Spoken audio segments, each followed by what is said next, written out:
so much information, and many of them, they weren't published yet, so we need to see the publications and digest. I would start with the ICH trials. It is pretty amazing that we finally have some positive news for ICH.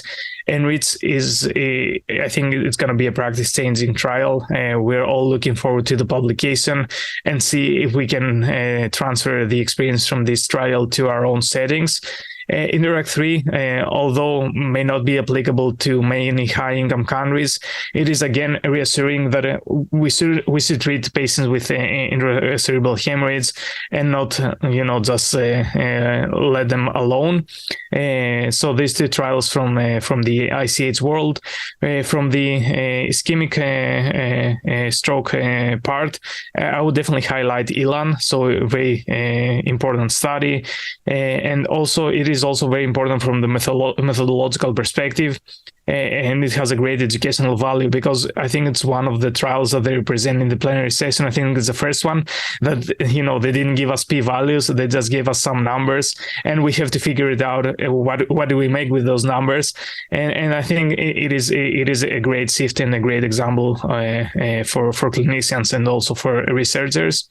Of course, as you said, optimal BP is a really important trial that again raises red flags whether we should intervene on the blood pressure after endovascular thrombectomy.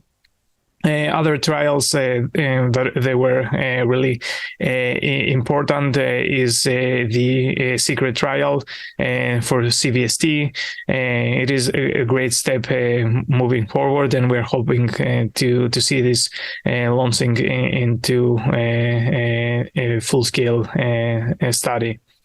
And of course, many other analyses from randomized clinical trials, the large core trials presented by Hemorrhage, really good insight for patient subgroups and very important information shared over there. And another one is also the Individuate BP trial by Sylvia Sonnenberg, and again in the same mentality as the blood pressure positivity, but this was pre-procedural. So I mean, so many information that hopefully I'm not missing any of the important ones. But again, I mean, we need to take a look at the publications before we draw any definite conclusions and more if we want to change our practice.